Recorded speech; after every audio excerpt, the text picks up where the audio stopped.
जीवनमा एक समय यस्तो आउँछ सबैलाई केही गरौं भन्ने भावना जाग्छ। जोश आउँछ अनि जागर अनि उस्तै गरी उत्साह पनि आउँछ। त्यो जोश उत्साह सबैसँग सधैँभरि भने रहिरहँदैन। तर झापाको मेचीनगर नगरपालिका वडा नम्बर 4 आमडागी जागृति टोलका 75 वर्षीय कर्णाखर चौलागाईको जोश र जागर अहिले पनि 16 वर्षीय युवा पुस्ताको जस्तै छ। शरीरले बुढ्यौलीको संकेत दिएको वर्षौं भइसकेको छ। आफ्नो लक्ष्य प्रतिको अर्जुन दृष्टि, दृढ इच्छा शक्ति र मेहनतका अगाडि शारीरिक अशक्तताले समेत उनको पौरखलाई तगारो बन्न सकेन। उहाँ 11 वर्षको छँदै झापामा डाकाले हिर्काएको लौरोको चोट सहेको खुट्टाको घुँडाले अहिले पनि काम गर्दैन। त्यो पहिलो चोट भए पनि उहाँको घुँडाले समयसँगै दर्जनौं पटक चोट पायो, जसको कारण चौलागाई अहिले पनि लाठीको सहाराले हिँडडुल गर्नुहुन्छ। तर उहाँको अठोट र अदम्य साहस भने अन्य मानिसको भन्दा कम छैन। अहिले एउटा सुन्दर बगैँचाका मालिक बनी झण्डै 200 प्रजातिका बोट बिरुवाको अभिभावक भएर बगैँचा सम्हालिरहनु भएको छ। खेत मासेर यसले बोट बिरुवा लगाएर के गरी खान्छ भनेर प्रश्न गर्नेहरू नै अहिले जिल खान्छन्। अहिले करिब 2.5 बिघा क्षेत्रफलमा जडीबुटी र काठजन्य विभिन्न प्रजातिका बोट बिरुवा लगाएर वार्षिक 4 लाख आमदानी गर्दै आउनु भएको छ। प्रकृतिसँगै रमाउने अनि आफैसँग केही शक्ति छ भनेर गर्न खोज्नु ठूलो कुरा हो भन्ने मान्यतालाई आत्मसात गर्दै आउनुभएका कर्णाखर चौलागाईको जन्म 2005 सालमा काभ्रेको धुलीखेलमा भएको हो। आमा स्वर्गीय तारादेवी चौलागाई, बुबा स्वर्गीय देवी प्रसाद चौलागाईका 14 सन्तानबाट जीवित रहेका 2 सन्तान मध्येका एक छोरा हुन् चौलागाई। उहाँको हाल एउटी बहिनी हुनुहुन्छ। प्रकृति प्रेमी चौलागाईले अहिलेसम्म पनि आफूलाई बुढेसकालले छोएको महसुस गर्नु भएको छैन। हातखुट्टा लागुन्जेल कर्म गरिरहनुपर्छ भन्ने मान्यताले गर्दा उहाँले अझै पनि आफूभित्र वर्षौंदेखि रहेको केही गर्नुपर्छ भन्ने भावना जीवितै राख्नु भएको छ। 2028 सालमा यो देब्रे खुट्टाको मेरो डाके भनौँ दुश्मन लागेर पछाडिबाट पानी फर्काउँदा खुट्टामा फरुवाको पासोले हिर्काएर खुस्काइदिएको थियो। अनि त्यतिखेर राज्य पनि नियर थियो, त्यस्तो गर्नेहरूलाई नि कारवाही गरेन र पनि आफूले दबाई पानी विराटनगर गर्दा मलाई पहिला खुट्टा काट्नुपर्छ भनेको थियो। मेरै क्लास फ्रेन्ड चुतराज भण्डारी उनी आएर उनले म यो खुट्टालाई ठिक पार्छु भनेर अनि 6 महिना ट्याक्सनमा बसेर भित्र चिरेर स्पन हालेर फेरि त्यो हड्डीलाई जोडेर जस्ता तस्ता बनाएर अलिक हिँड्ने भएको थिएँ। फेरि पछाडि यही जमिन मिलाउने क्रममा ट्र्याक्टरमा माटो मिलाउँदै गरेको थियो। त्यतिखेर चढेको थिएँ, खुट्टा निक्लेर यो खुट्टामा सबै चोइटा भएको छ र पनि यो पनि काट्नुपर्छ भने तर पनि दबाई पानी जडीबुटी गरेर अहिले निकै भइरहेको छु। सकिन सही भयो भने गर्नु त पऱ्यो नै। अनि बैशाखी सारा भए पनि पानी सानी इत्यादि हेरेर फलफुल बिरुवाहरू जतन गरेर लगाइरहेको छु। चौलागाईको बाल्यकाल भने त्यति सुखमय रहेन। आर्थिक रूपमा त्यति कठिन परिस्थिति झेल्नु नपरे पनि विभिन्न कारणले अनेक समस्याहरू भोग्नु परेको थियो। 2007 सालमा उहाँका पिता देवी प्रसाद काभ्रेको धुलीखेलमा सरकारी जागिरी हुनुहुन्थ्यो। उसबेला राणा शासनको समय थियो। धुलीखेलमा पिता देवी प्रसादलाई काम गर्ने वातावरण सहज नभएपछि परिवारलाई लिएर जन्मघर धुलीखेल बस्ने अवस्था नदेखिएपछि पिता देवी प्रसादले आमा र 2 वर्षको छोरो च्यापेर काठमाडौँ बानेश्वरमा भएको 6 रोपनी जग्गामा बस्ने व्यवस्था मिलाई बसाई सर्नु भएको थियो। बाल्यकालमा काठमाडौँको बसाई भए पनि उहाँको पालामा पढ्नका लागि अहिले जस्तो सानैमा स्कुल हाल्ने चलन भने नभएकाले त्यो बेला स्कुल खोलिएका थिएनन्। पाठशाला लगायत केही ठाउँमा बालबालिका पढाउने स्कुल थियो। 2010 सालमा 5 वर्षको छँदा बानेश्वरमा रहेको पाठशालामा धुलौटो कोर्ने पाटी र चकको प्रयोग गरेर अक्षर 12 खरी चिन्नु भएको थियो। त्यो बेला ठूला बडाको छोराछोरीहरू मात्रै पढ्ने गर्थे। गरिबका छोराछोरी पढ्नलाई भने स्थान दिइँदैनथ्यो। तर पनि उहाँको बुबा राणा परिवारकोमा काम गर्ने हुँदा छोरालाई पढाइ दिन आग्रह गरेपछि कर्णखरले 2 वर्ष 2012सम्म पाठशालामा अक्षर चिन्ने मौका पाउनु भएको थियो। अहिले जस्तो सानोमा स्कुल हाल्ने चलन थिएन, 5-6 वर्ष नभइकन स्कुल हालिँदैन थियो। अनि काठमाडौँ बानेश्वरमा एउटा धुलोटो कोर्ने भन्थे, अनि पार्टी दिन्थे, पार्टीमा एउटा चक हुन्थ्यो, त्यसमा कोरेर काठमाडौँमा अक्षर साउ अक्षर 12 खरी भन्ने पढेँ। त्यहाँ अलिकति धनी बडाका छोराहरूले मात्रै अलिक पढाउने गर्थे थियो, गरिबका छोराछोरी पढाउदैन थियो। अनि बुवा चाहिँ राणाकै काम गर्ने भएकोले गर्दा मलाई पढाइदिने भएर अनि त्यहाँ लगेर बुवाले मेरो छोरालाई पढाइदिनु पर्यो भनेर हालिदिनु भयो। अनि त्यहाँ 12 खरीसम्म पढेर 2010 सालमा त्यहाँ उ गऱ्यो। 10 र 11, 12सम्म मैले त्यहाँ पढेँ। त्यही साउ अक्षर भनौँ, त्यतिखेर अब केटाकेटी खेल्दैमा बित्थ्यो। हामी खालि गौशालामा पुग्थ्यौँ अनि खेल्थ्यौँ, पशुपति डुल्थ्यौँ, केटा हुन्थ्यौँ। भर्खरै पढ्न सुरु गर्दै गर्दा काठमाडौँको बसाइ पनि चौलागाई परिवारको लागि सुखमय रहेन। बानेश्वर बसाइको क्रममा चौलागाई परिवारले सोच्दै नसोचेको ठूलो वज्रपात सहनु पर्यो। कर्णखर भन्दा माथिका 2 सन्तानलाई लगातार गुमाउनु परेको पीडाले पिता देवी प्रसादलाई विक्षिप्त बनाइदियो। त्यही समयमा आफूले मान्ने गुन्नेको ज्योतिषीले काठमाडौँ बसाई लम्ब्याए भएको एक छोरा पनि गुमाउनु पर्ने अवस्था आउन सक्ने संकेत दिएका थिए। नभन्दै 5 वर्षको उमेरमै कर्णखरलाई कुकुरले टोक्यो। तत्काल भारतको पटनामा उपचार गराई फर्किएपछि पिता देवी प्रसादले हुँदा खाँदाको सरकारी जागिर छोडेर 13 सालमा सपरिवार काठमाडौँ छोडेर झापाको नक्सालबाडीमा बसाई सर्नुभयो।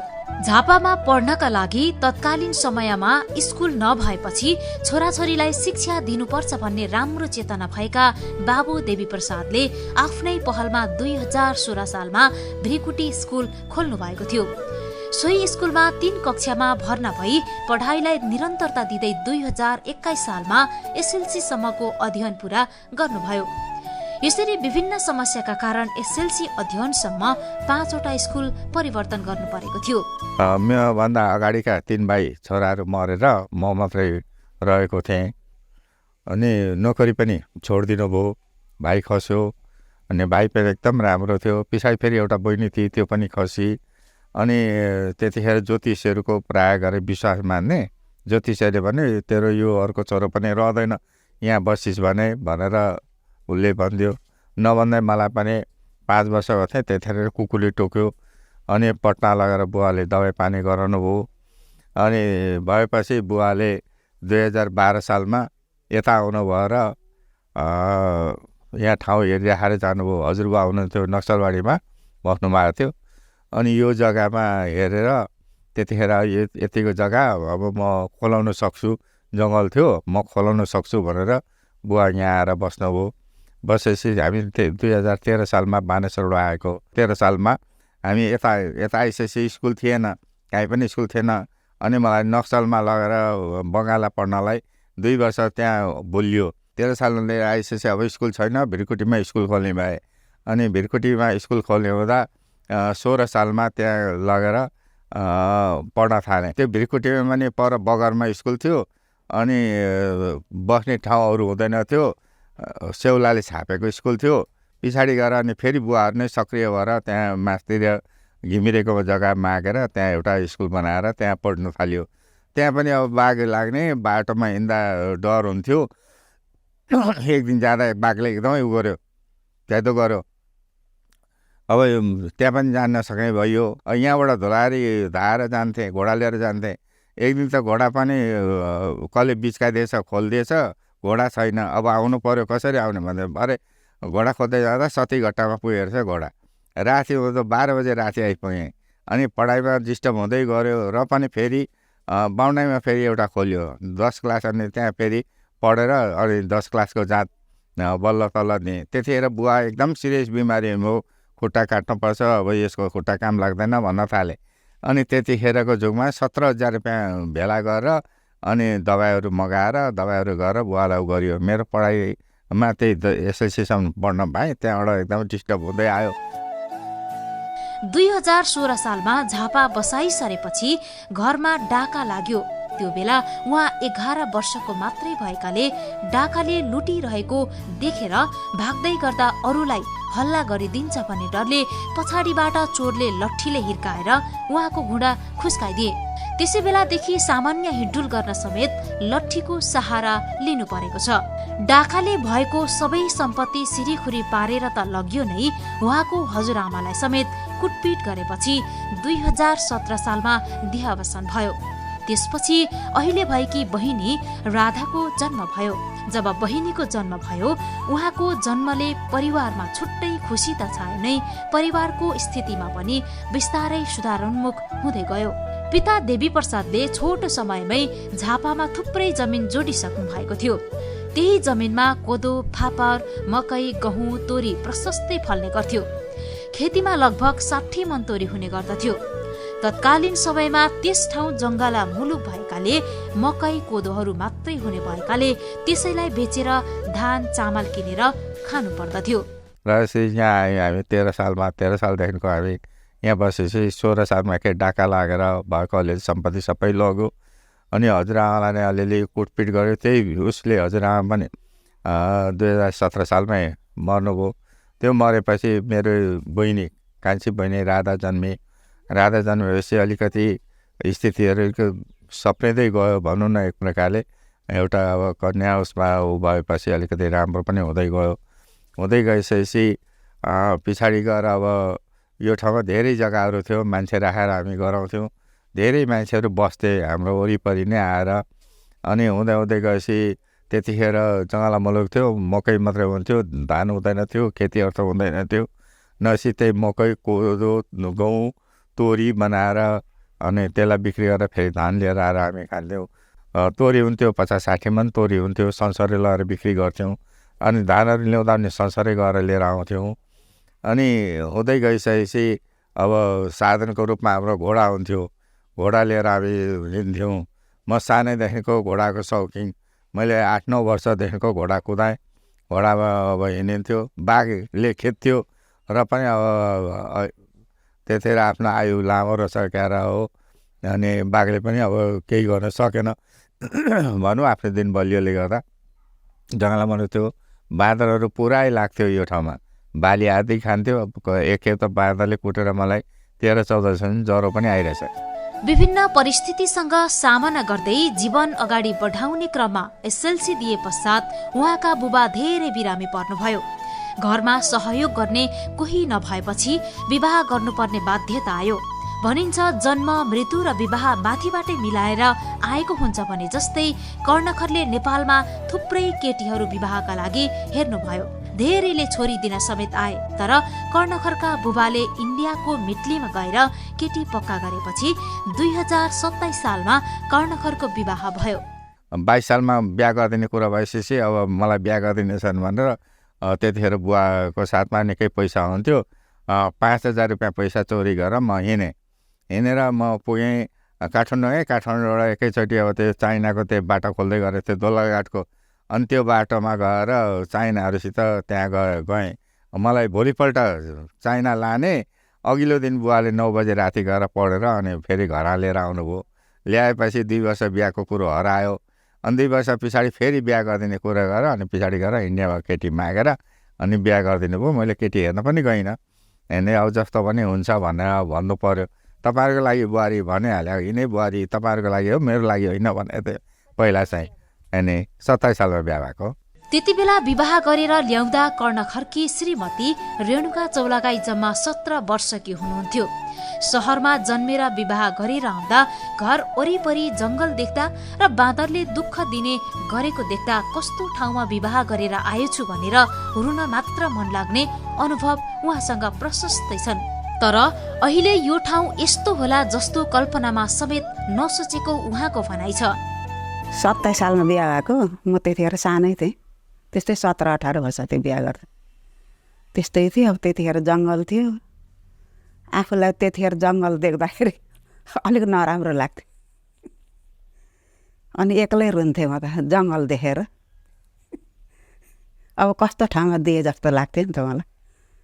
त्यस्तै हुन्थ्यो। अब त्यस्तो हुँदा हुँदै अहिले अब यतिको परिवर्तन राम्रो हुन्छ जस्तो लागेको थिएन।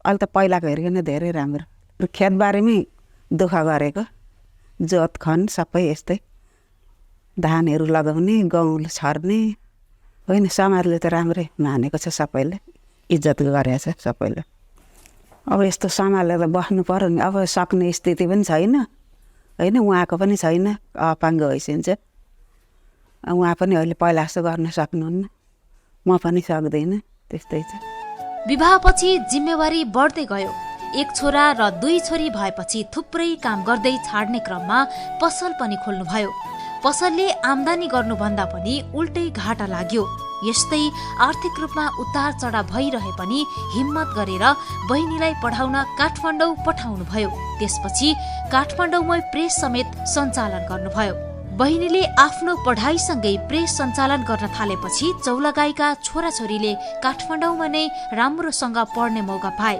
बहिनीबाट निरन्तर हर कुरामा सहयोग र साथ पाइरहनुभयो कर्णखरले मेहनत गर्दै दुःखले छोराछोरीलाई पढाउनुभयो त्यसैले त परिणाम पनि सुखद भयो अहिले उहाँका 2 छोरा 6 छोरी गरी 8 जना छोराछोरी सबै आफ्नो जिम्मेवारी सम्हालिरहेका छन् आफ्नो परिवारसँगै बेला बेला बुबा आमालाई पालै पालो रेखदेख गर्छन् बुबा आमा दिनदिनै पाको हुँदै गएकाले व्यवसाय सम्हाल्दै बुबा आमाको हेरचाह जेठो छोराले गरिरहनु भएको छ अहिले आएर चाहिँ छोराछोरीले पनि आमा बुवालाई चाहिँ आफूले सकेको सबैले बराबर गर्दैछन् होइन छोराको मात्रै कुरा नगरौँ छोरीहरूले पनि ठुलो दिजु माइली दिजु अरू बहिनीहरू सबैले चाहिँ आमा बुवालाई के चाहिन्छ अथवा के भइरहेछ घरमा म त प्राय विदेशै बसेँ मेरो एब्सेन्समा पनि उनीहरूले चाहिँ घरमा जे आवश्यक छ अथवा आमा बुवालाई दुःख सुखमा के चाहियो बिरामी हुँदा के गर्नु पर्यो कहाँ लानु पर्यो सबै अब सबैजना मिलेर गरिरहेछन् होइन म चाहिँ एज अ जेठा छोरा बाहिरबाट फर्केर आएँ अब आमा बुवालाई अब भनेको चाहिँ एउटा बुढेसकालमा चाहिँ सहाराको लागि फर्केर आएर अब आफूले सकेको जे हुन्छ गर्दैछु होइन एज अनुसारले चाहिँ अब बुवालाई चाहिँ दिनदिनै अब अलिक बुढेसकालले चेप्दै गइराखेको छ त्यही भएर अब हामी सकेको मिलेर अब खुसी दिन कोसिस गर्दैछौँ यसरी जीवनमा अनेकौं अभाव र अप्ठ्यारो परिस्थितिलाई पार लगाउँदै गर्दा फेरि 2038 सालमा चौलागाई परिवारमा पुनः एकपटक वज्रपात आइपर्यो पिता देवी प्रसादको मृत्युले कर्णखरले पिताको अभिभावकत्व मात्र गुमाउनु भएन जिम्मेवारी पूरा गर्न कठिन हुने उहाँले महसुस गर्नुभयो त्यसपछि अब जे गरे पनि स्थायी हुने खालको व्यवसाय गर्नै पर्छ भन्ने मानसिकता बनाएका कर्णखरले सुरुमा चियापत्ती लगाउनुभयो त्यही बगान लगाउने क्रममा ट्र्याक्टरले खुट्टा खिचिदियो पटक पटक खुट्टामा चोट लागेपछि भारतमा उपचारको लागि जाँदा त्यहाँ नर्सरी व्यवसाय गर्दै आएका मानिससँग परिचय भयो भारतीय आर्मी क्याम्पका सप्लायर समेत रहेका ती व्यक्तिले गफकै क्रममा उहाँसँग जग्गा भए आफ्नो नर्सरीबाट बोट बिरुवा लगेर लगाउन सुझाएका थिए एकातिर खुट्टा पेलिएर अशक्त भएको अवस्था अर्कोतिर परिवारको जिम्मेवारी थपिएको छ त्यसपछि कर्णखरको आँखा वरिपरि आफ्नो खाली जमिन झलझलिआउन थालेपछि त्यसबेला उपचार गरेर घर फर्कदा भारू 16,000 रुपैयाँ तिरेर विजय साल रक्तचन्दन मलेसियन साल लिची आँप लगायतका बिरुवाहरू लिएर नेपाल फर्किएपछि आफ्नो जमिनमा लगाएर सुन्दर बगैँचाको निर्माण गर्नुभयो बिमारीको क्रममा सिलसिलामा नर्सरीको मान्छेसित भेट भएको थियो इन्डियाको बागडोग्राको नर्सरी थियो आर्मी क्याम्पको सप्लायरसित उसले भन्यो तपाईँले लगाउनु तपाईँको जमिन छ भने बिरुवाहरू लगाओस् हामी बिरुवाहरू उपलब्ध गराउँछौँ राम्रो बिरुवाहरू भनेर भनेको थियो अनि त्यही अनुसार त्यो दिन 10 बजे नै फर्किहालेँ किनभने भोलिपल्ट मात्रै तपाईँको पालो आउँछ भनेकोले गर्दा अब यसलाई मेरो खुट्टा त अब त्यस्तै सधैँ छ अब यो खुट्टाले मात्रै हुँदैन मलाई केही भरपर्दो काम त गर्नुपर्छ भनेर गएर मैले बागडोग्राबाट एकैचोटि 16,000 रुपियाँको विजय साल रक्तचन्दन मलाई साल चेक्रासी अनि त्यहाँबाट आँपको त्यहाँबाट लिचीको फलफुलको सबै खालको बिरुवाहरू लिएर आएँ त्यो बिरुवाहरू लिएर आएर रोप्दै गर्दा कतिपयले भने यो कहिले खानु कहिले हुर्किन्छ भनेर भनेका थिए तिनै बुढाहरूले भरे गएर तिनै बुढाहरूलाई चाहिँ मैले 1 वर्षमा त्यो टेकाहरू लगाएर आँपहरू फल्यो, लिचीहरू फल्यो, अनि ती बुढाहरूलाई खुवाएँ। उनीहरू पनि एकदम खुसी माने है। समाजमा अब अहिले मैले गरेको उसमा अहिले हेटौडाबाट उसबाट चितवनबाट पोखराबाट स्टुडेन्टहरू पनि अध्ययन गर्न आइरहेका छन्, हेर्दैछन्। वन विभागले आएछ, अस्ति विश्व वातावरण उसले पनि आएर सबै कुरो फोटोहरू खिच्यो, अन्तर्वार्ता लिएर गइरहेछ। बुवा तपाईँहरूलाई हामी पेन्सन दिलाउँछौँ यो रुखहरू रोपेको बापतमा भनेर गइरहेछन्। अब हेरौँ के कति गर्छन्। र बिरुवाहरू रोप्नुपर्छ भन्ने कुरो म सबैलाई सन्देश अहिले होइन, पहिला पनि मैले बिरुवाहरू अब सुरुङ्गा गई रुखबाट चढेर बिरुवाहरू लिएर आएर गाउँभरि उमारेर गाउँभरि बाँडेको पनि हुँ।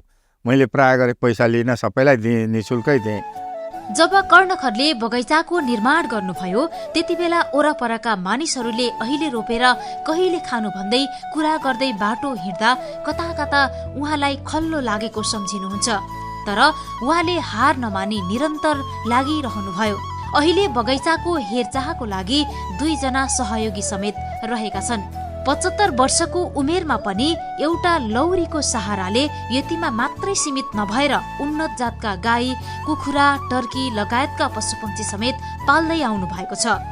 उहाँले गरेको व्यवसायको क्षेत्र हात्ती पीडित क्षेत्र भएकोले व्यवसाय गर्न त्यति सहज भने नभएको उहाँको धारणा छ। तर पनि कर्म गर फलको आशा नगर भन्ने उखानलाई आत्मसात गर्दै काममा विश्वास गर्दै गए अवश्य पनि फल पनि हात पर्ने कुरामा विश्वस्त हुनुहुन्छ। अहिले उहाँले दिनुभएको श्रम मेहनतको बगैँचा चौलागाई परिवारका लागि मुख्य आम्दानीको स्रोत बनेको छ। पहिलो चरणमा सीमित बोट बिरुवा लगाएर व्यावसायिक खेती सुरु गर्नु भएको थियो। तर अहिले उनको बारीमा तेजपत्ता, मरिच, सुपारी, चियापत्ती, रामफल, जमुना, लिच्ची, आँप, कागती, भोगटे लगायत सबै प्रकारका फलफूलदेखि जडीबुटीको रूपमा प्रयोग हुने हर्रो, बर्रो, अमला, कपुर, अर्जुन गाछ, रुद्राक्ष, रक्तचन्दन जस्ता जडीबुटीहरूको उत्पादन भइरहेको छ। 6 देखि 8 लाखको लगानीमा सुरु गरिएको यो बगैँचाको व्यवसायले अहिले वार्षिक 3 देखि 4 लाखको आम्दानी गर्दै आएका छन्। हाल बगैँचामा 100 जातका जडीबुटीजन्य बोट बिरुवा छन् भने 100 जातका अन्य विभिन्न प्रजातिका बोट बिरुवाले बगैँचालाई स्वर्ग जस्तै बनाएको छ, जहाँ थरीथरीका चराहरूले गुड बनाएर आफ्नो वासस्थान बनाएका छन्। सो बगैँचाले वन्यजन्तु जनावरहरूको समेत संरक्षण गर्न सहयोग पुगेको छ। अहिले उहाँको हरेक बिहानीको सुरुवात आफ्नै बगैँचामा भएका जडीबुटीको सेवनबाट हुन्छ। त्यति मात्रै होइन, समाजसेवी भावना भएका उहाँले बगैँचामा रहेको नर्सरीबाट गाउँभरि बोट बिरुवा पनि बाँड्दै आउनु भएको छ। अनि बिरुवाहरूमा सबैभन्दा जडीबुटीका पनि धेरै छन्, किन म आफै जडीबुटीकै उसमा बिहान पनि म त्यही पकाएर खान्छु। अनि सबैलाई म प्रेरणा के गर्छु भने आफ्नो शरीरको लागि आफैले उत्पादन गरेको चिजहरू खानु पर्दछ भन्छु। किनभने आफ्नो शरीरको लागि आफैले सुरक्षा गरिएन भने डक्टरको भरमा मात्रै, दबाईको भरमा मात्रै हुँदैन। दबाई खानुपर्छ, जडीबुटी खानुपर्छ। अनि अब रोकथामको लागि अरू दबाई पनि खानुपर्छ। त्यो दबाई नै नखानु चाहिँ भन्दिनँ म चाहिँ। अनि तर जडीबुटी खाए जस्तो अरू केही गरी हुँदैन। सानैदेखि घोडाको निकै शौखिन कर्णखर चौलागाई मेहनत गरे के हुँदैन भने जस्तै एउटा उदाहरण नै बन्नु भएको छ। अहिले बगैँचामा कृषिका विद्यार्थीदेखि अन्य मानिसहरू अवलोकन तथा भ्रमणको लागि आउने गर्छन्। कृषिमा धेरै योगदान पुर्याउनु भएका उहाँले पुरस्कार समेत पाइसक्नु भएको छ भने थुप्रै सम्मानहरू पाउँदै आउनु भएको छ। मेहनत गरेर कहिले नथाक्ने उहाँका अझै पनि भावी योजनाहरू पूरा हुन बाँकी नै छन्। इट्टा भट्टा, माछा पालन, ठेक्कापट्टा, किराना पसल, मिल लगायतका धेरै व्यवसायमा असफलता भोगिसकेका छन्। तर पनि आफूसँग भविष्यमा गर्ने थुप्रै योजना बाँकी रहेको बताउनुहुन्छ। शारीरिक रूपमा अशक्त भएर लठीको सहारामा हिँडिरहनु भएका प्रकृति प्रेमी चौलागाई भविष्यमा संसारकै भरपर्दो औषधिको रूपमा हुने रक्तचन्दन, विजयसाल, खमारीको बुट्टाको मूर्ति तथा भाँडाकुँडा बनाउने लगायत अन्य धेरै इच्छा रहेको बताउनुहुन्छ। त्यसबाहेक सुपारीको खपटाको धुना टपरी बनाउने, तेजपत्ता लगायतका जडीबुटी जन्य बोट बिरुवाबाट औषधि बनाउने लक्ष्य यसरी व्यक्त गर्नुहुन्छ। अनि मैले गर्न चाहिँ अब ठेकापट्टा पनि गरेँ, यता इँटाभट्टा खोलेँ, माछा पोखरी पालेँ, बङ्गुर पालेँ है। गर्ने जति सबै काम गरेर थाकेर अहिले चाहिँ अब यही रुखपात बिरुवै रहेछ सबैभन्दा भनेर रुखपात बिरुवैमा म लागिरहेको छु। दैवले दियो र भने अझै पनि इच्छा चाहिँ छ यो एउटा संसारकै एउटा भरपर्दो दबाईको रूपमा पनि हुने अनि भाँडाकुँडा एउटा यसको रक्तचन्द्रको विजय सालको खमारीको मूर्तिहरू भए यिनीहरू भने लक्ष्य छ। हेर्नु भगवान्ले कति साथ दिन्छ। लक्ष्य लिई चिता म पुऱ्याउँछु भनेर त दैवले भनेको छ। लक्ष्य चाहिँ लिएको छु, हेर्नु कस्तो हुन्छ। संसारकै एउटा नमुना बनाउने मेरो चाहिँ विचार छ। बाल्यकालदेखि नै सबैलाई प्रेम गर्ने मिजासिर स्वभाव भएका कर्णखर हातखुट्टा लागुन्जेल आफू बुढो भए भनेर हरेस नखान आफ्ना उमेरका ज्येष्ठ नागरिकहरूलाई सुझाउनुहुन्छ। अहिलेका शिक्षित युवा पुस्ता जो खेतबारी बाँझो राखेर रोजगारीका लागि खाडी मुलुक गइरहेका छन्, त्यस्ता युवालाई समेत मेहनत र धैर्यता गर्न सके आफ्नै मुलुकमा सुन फलाउन सकिन्छ भन्ने सन्देश दिँदै आउनु भएको छ। यसरी निजी वन दर्ता गरी वन जंगलको संरक्षण गर्नुपर्छ भन्ने राम्रो सन्देश दिँदै आएका व्यक्ति र निजी वनहरूको प्रबन्धन गर्न डिभिजन वन कार्यालय मुरङले पनि योजना बनाएर अघि बढिरहेको छ। अब निजी कृषकहरूलाई हामीले कृषि वनसँग पनि हामीले जोडेका छौँ होइन। उहाँहरूले चाहिँ एउटा वनको रूपमा ब्लकको रूपमा लगाउनु भएको छ भने अब त्यसलाई चाहिँ वन पैदावारको उत्पादन लिन, त्यसबाट चाहिँ उत्पादनको चाहिँ होइन कृषिसँग तुलना गरेर हेर्दाखेरि लामो समय पर्खिनुपर्ने हुनाले त्यसलाई चाहिँ कृषि वनसँग हामीले जोड्न खोजिरहेका छौँ। अब कृषि वन के हो त भन्दाखेरि कृषिको साथसाथै बोट बिरुवाहरू वन्यजन्य बोट बिरुवाहरू पनि लाउने, अलि पातलो लाउने, लाइनको अलि फरक दूरीमा लाउने, जसले गर्दा कृषि बालीहरू पनि लाउन सकियोस् र रुख प्रजातिका बिरुवाहरू, जडीबुटीका प्रजातिका बिरुवाहरू, डाले घाँसका प्रजातिका बिरुवा पनि लाउन सकियोस् र कृषकहरूले सधैँभरि हरेक वर्ष फाइदा पनि लिन सकोस् र कृषिको साथसाथै अन्य बिरुवाहरूबाट पनि सँगसँगै फाइदा लिन सकोस् भन्ने हिसाबले कृषि प्रवर्धन होइन, कृषि प्रवर्धनका कार्यक्रमहरू गतिविधिहरू पनि हामीले गर्दै गएका छौँ। विभिन्न तालिमहरू, उपकरणहरू, उहाँहरूलाई चाहिने उपकरणहरू चाहिँ हामीले दिँदै आएका पनि छौँ। यो वर्ष पनि कार्यक्रम छ। हामीले प्रस्ताव आह्वान गर्छौँ। अब त्यो प्रस्ताव आह्वान गरिएको हामीले चाहिँ प्रस्ताव हेरेर उहाँहरूलाई सहयोग गर्ने कार्यक्रम पनि छ र हरेक वर्ष त्यो जिल्लाभित्र पनि हाम्रो मोरङ जिल्लामा उत्कृष्ट निजी वन लगाउने कृषकहरूलाई पुरस्कारको पनि हामीले प्रवर्धन गरेका छौँ। यसरी नै मोरङ जिल्लामा निजी वनलाई प्रवर्धन गर्ने, विस्तार गर्ने, विकास गर्ने कामहरू गतिविधिहरू हामीले गरिरहेका छौँ। अब यस्ता कृषकहरू जसले चाहिँ आफै लगाई हुर्काएका, कसैले जडीबुटी विभिन्न प्रजातिका होइन, जडीबुटीजन्य, डालेघाँसजन्य, काठजन्य बोट बिरुवाहरू सबै लगाएर आफ्नो बगैँचालाई चाहिँ वन्यजन्य बनाउनु भएको छ, हरियाली प्रवर्धन गर्नुभएको छ।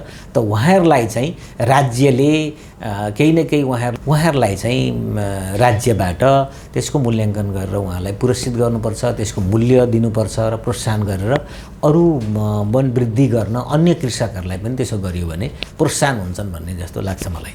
यसरी निजी वन नै दर्ता गरी प्रकृतिलाई जोगाइराख्न अहोरात्र खटिएर देशलाई योगदान गर्दै आएका उदाहरणीय व्यक्ति कर्णखर चौलागाईलाई मुलुकमा पहिचान गराउँदै थप हौसला बढाउनका लागि प्राथमिकतामा राख्ने कोशी प्रदेशको पर्यटन, वन तथा वातावरण मन्त्रालयका सचिव विशाल घिमिरेले बताउनुभयो। कर्णखर चौलागाईले आफ्नो जीवनकालमा चाहिँ आफूले देखेका, चिनेका, थाहा पाएका, भेट्टाएका जति बिरुवा, वनस्पति, जडीबुटी ल्याएर आफ्नो जग्गामा रोपण गरेर एउटा प्राकृतिक चाहिँ बगैँचा बनाइदिनु भएको छ र उहाँको त्यो बगैँचा, उहाँको त्यो बगानमा धेरै प्रजातिका रुख बिरुवाहरू, जडीबुटीहरू रहनुले चाहिँ यसले जडीबुटी रुख बिरुवाहरूको सङ्ग्रह गर्न, तिनीहरूको बारेमा अध्ययन गर्न, तिनीहरूको बारेमा अनुसन्धान गर्न, नयाँ कुरा सिक्नको लागि एउटा निःशुल्क पाठशालाको रूपमा त्यो उहाँको बगान चाहिँ प्रयोग हुन सक्छ। र यसरी अहिले विभिन्न स्थानमा भएका बिरुवा पनि मासेर तपाईको विकासका लागि प्रतिस्पर्धा गरिराखेको यो अहिलेको वातावरण र अहिलेको समयमा त्यसरी रुख बिरुवाहरू सङ्ग्रह गरेर तिनलाई रोपण गरेर तिनलाई हुर्काएर एउटा बगान बनाइदिने काम चाहिँ कर्णखरजीको कामलाई अत्यन्तै सराहना गर्नुपर्छ। र त्यस्ता खालका प्राकृतिक बिरुवाहरू रहिरहँदा तिनमा रहने चराचुरुङ्गी, तिनमा रहने कीटपतङ्ग र तिनमा रहने अरू वनस्पति र जीवहरूको जैविक विविधता संरक्षणमा पनि यस्ता साना साना बगानहरूले प्राकृतिक रूपमै जैविक विविधता संरक्षण गर्न पनि मद्दत पुगिरहेको छ। त्यसदेखि बाहेक विद्यार्थीहरूलाई पढ्न, अनुसन्धान गर्न, नयाँ कुराहरू जाँच पडताल गर्न पनि त्यस्तो बगानले सहयोग गरेको छ। उहाँ जस्तै काम गरून् अरूले पनि र एउटा युवा पुस्ताका अहिलेका हाम्रा युवा भाइ बहिनीहरू आफ्नो जग्गा बाँझो राखेर आफूले गर्न सकिने ठाउँहरूलाई यहाँ त्यसै खाली राखेर रोजगारीको खोजीमा विदेश जानु परिरहेको अवस्था छ। त्यसरी विदेश जानुभन्दा आफ्नै माटोमा केही गरौँ, यहीँको जमिनलाई हरियाली बनाऊँ र यहीँको शीतल छहारीमा आफ्नो घर परिवारसँगै बसेर काम गरौँ भन्ने भावना दिनका लागि पनि कर्णाखरजीले गरेको कामलाई अत्यन्तै सराहनासहित उहाँलाई धन्यवाद भन्न चाहन्छु। प्रदेश सरकारले वास्तवमै निजी वन स्थापना गर्ने, निजी वनको विकास गर्ने र निजी वन लगाउने, त्यसलाई हुर्काउने, कृषि वनका रूपमा यसलाई विस्तार गर्ने कामहरूमा प्रदेश सरकारले नीतिगत रूपमा र कार्यक्रमगत रूपमा वार्षिक रूपमा सम्बोधन गर्ने गरिराखेका छ र यसरी लोप हुन लागेका वनस्पति बिरुवाहरूलाई संरक्षण गरिदिएर कर्णाखरजीले जुन एउटा पुनीत कार्य गर्नुभएको छ त्यस्तो कार्यको लागि कर्णाखरजी सम्मानको लायक हुनुहुन्छ। त्यस्ता गाउँघरमा लुकेर आफूले मेहनत गरिरहने, त्यसको प्रतिफल नखोज्ने, मान सम्मान नखोज्ने व्यक्तिहरूलाई हामीले खोजी खोजी बाहिर ल्याउने र यस्ता प्रतिभाहरूलाई अरूको समेत प्रेरणाको उदाहरण बनाउनका लागि प्रदेश सरकारले प्रयास गर्नेछ। प्रकृतिका प्रेमी अदम्य साहसका धनी चौलागाईको यो बगैँचा कृषि वन प्रणालीको एक उपयुक्त नमुना उदाहरण हुन सक्छ। एउटै स्थानबाट एकभन्दा धेरै जात र विभिन्न प्रकारका कृषि, फलफूल, औषधि, जडीबुटी र खाद्यान्न बाली प्राप्त गरेर उहाँले सानो जमिनमा धेरै उत्पादन गर्न सकिने रहेछ भन्ने गतिलो सन्देश दिनुभएको छ। राज्यले यस्ता व्यक्तिहरूको कामलाई संरक्षण, विकास र निरन्तरता दिन आवश्यक छ। जीवनमा धेरै सङ्घर्षका कथा व्यथा बोकेर पनि हाँसी खुसी दिन बिताइरहनुभएका चौलागाई जीवनमा सबैभन्दा ठूलो सफलता भनेको कर्मप्रतिको सन्तुष्टि भएको बताउनुहुन्छ। जसले कर्ममा आनन्द भेट्छ उसले नै हो जीवनको सार्थकता भेटाउने भन्दै अगाडि बढ्नुभएका कर्णखरको बाँकी योजना सफल रहून्, शुभकामना।